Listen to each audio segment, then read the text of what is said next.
Chapter 23. Raping. One day, Alice brought her friend Veronica to Lyria's class. "Can you imagine?" Alice began to tell. "She had been raped by her uncle when she was 10 years old.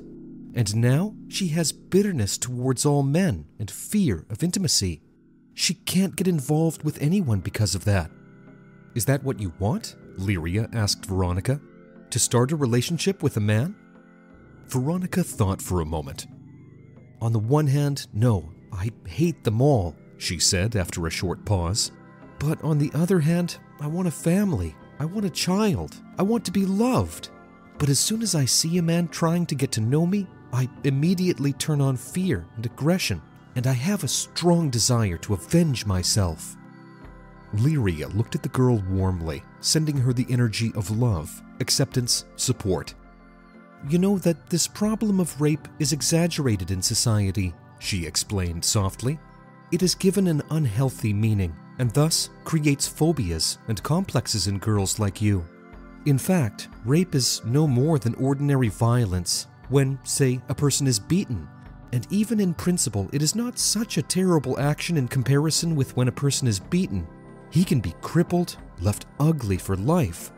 But no one makes it a psychological problem if someone is beaten badly.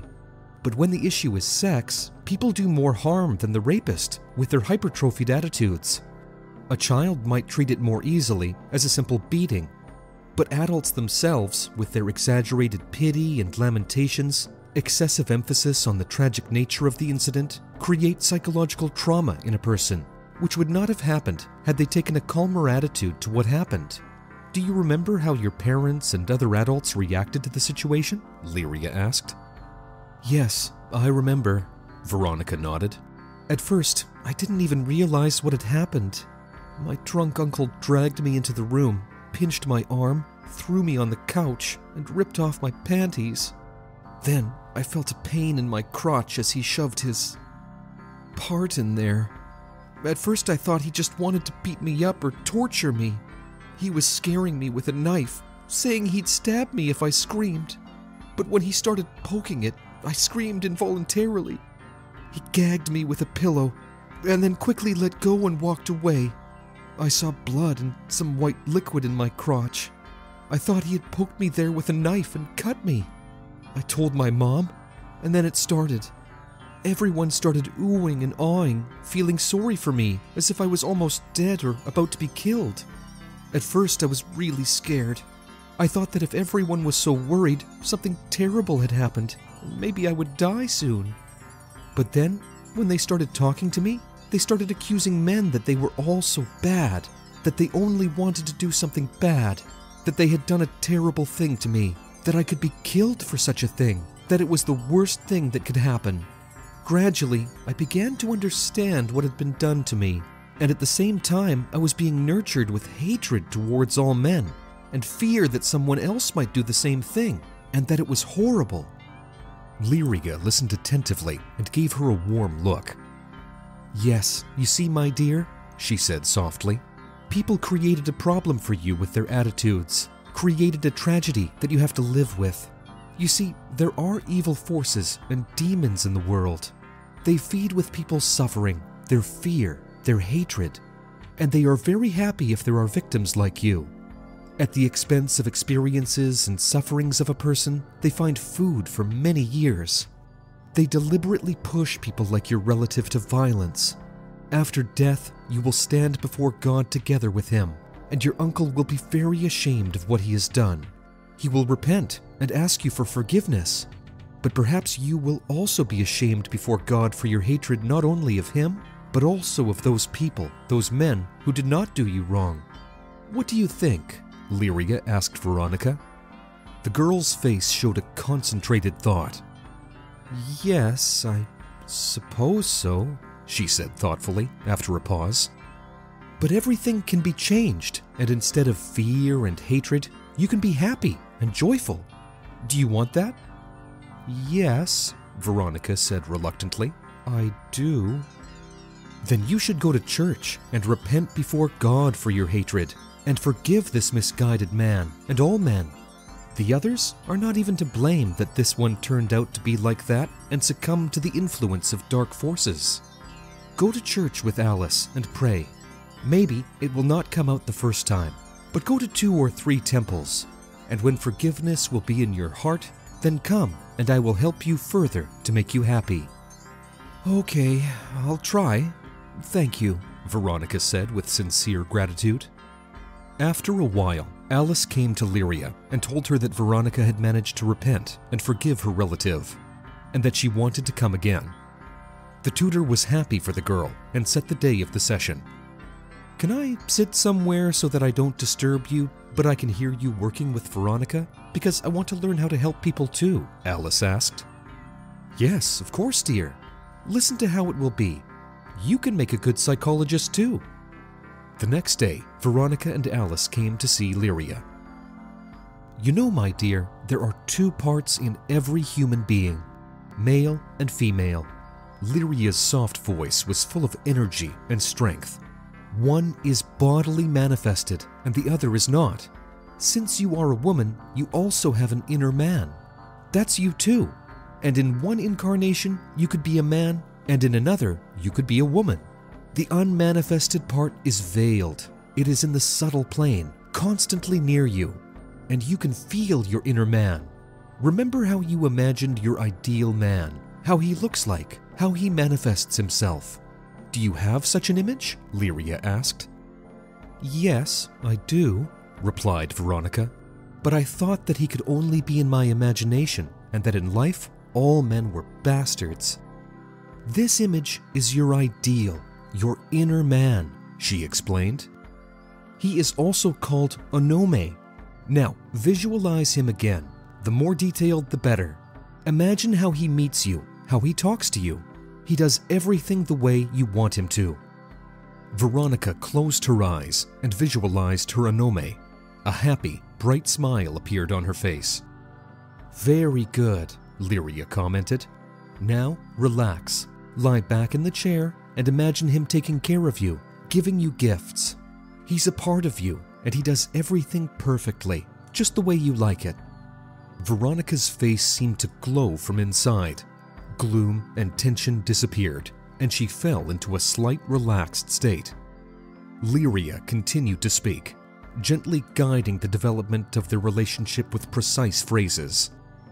Here he gives flowers. Here he reads poems, she said, and gave time for Veronica to visualize and experience this in her inner world. Seeing the change in Veronica's condition, Lyria praised the girl. Good, dear, she said, and gently pressed the wrist of her hand, anchoring this joyful, light state. Remember everything you saw, and now communicate more often with your ideal, and come to me again in a week. The next time, Lyria laid Veronica comfortably in a large chair and asked her to summon her ideal again. As a smile played across Veronica's face, Lyria gently touched her wrist, reinforcing the positive state anchor, and further developed Veronica's relationship with her Onome. Your ideal does everything the way you want, she said. Imagine him kissing you tenderly, hugging you, stroking your hand. So, gradually, Lyria brought their relationship to the beginning of intimacy. When she saw that Veronica was changing her state to negative, she would step back and smoothly move on again, telling her that he was doing everything the way she wanted him to, so that Veronica could visualize the possible and desirable version of the relationship for herself. Sometimes she would gently touch her wrist, anchoring her in a positive state to remove the blocks that would arise as they approached intimacy. Feel how the touch of an ideal makes you want to be touched, Lyria said. He is so beautiful, so charming, so gentle. He makes you want to be close to him. Veronica relaxed and entered a languid state. She felt a sexual desire to give herself to her perfect man. Lyria touched her wrist again. And then he does what you want, and you come together in a hot embrace, she continued. He penetrates your womb. You feel the pleasure. You are overwhelmed with a state of happiness. All the while, Lyria kept her hand on Veronica's wrist to keep her perception from shifting to the old, negative one. The tutor left Veronica in this slight happy state until she began to come out of it herself. "Very good, my dear," Lyria praised her. "Do you feel a change in yourself towards men?" "Yes, I let it happen," Veronica admitted. "I have lost the fear and hatred that used to arise even at the thought of intimacy or even at the thought of any relationship. Now, come to our Tantra class. Maybe you can meet a worthy man there." Veronica nodded and excitedly thanked Lyria for her help. Alice watched Lyria's work with amazement. She had never heard of this approach before, although she had read many books on psychology. "The most important thing," Lyria explained to her when Veronica left, "is to find an approach to a person, to understand what will help him. Not all standard methods will work for every problem. You need creativity. You also need to feel the person, what works for him, what doesn't, to what limit he is ready to go, what needs to be said, when to take a break. This all comes with experience." At the next Tantra class, Lyria stayed close to Veronica and watched how she reacted to the men present. When she noticed that one of them caught her eye and was convinced that he was a worthy candidate, she asked her, "What do you think of this man?" When she pointed to the man she liked, Lyria gently touched her wrist, anchoring the positive attitude Veronica had already formed toward her ideal man. A wave of shivers went through Veronica's body. "Yeah, he seems okay," she replied, feeling the same feelings for him that she had when she'd interacted with her Onome. "Come on, I'll introduce you to him," Lyria offered, leading Veronica over to the man, told her that they would be doing tantric practices together today. The first Tantra session was a success. Veronica realized that her feelings of hatred and anger towards all men no longer poisoned her, that she was able to feel sexual desire for a man, able to admire and love him. She began a healthy relationship with Leonid, and the future showed that they made a good couple. In our extreme times, when the fate of the entire planet is at stake, it is crucial for the knowledge of angels and benevolent spirits to spread as quickly as possible, globally, and reach thousands of people. In this way, we can change the future of all humanity. Which is why we are addressing you, dear soul of light. Spread the knowledge about our wise books and films. Share links to videos or cartoons. All of this is available and free. Invite women to individual practices, webinars, and seminars. And the Great Spirit of Light will help you and your family. It will direct an enormous amount of energy to fulfill all your desires. Benevolent spirits and angels will assist you and your loved ones in all matters. A thread of light and love extends from your heart to the hearts of thirsty women, and the creation of good and the dissemination of enlightened knowledge throughout the world begins. Become part of the mission of light. Help people, and God will help you.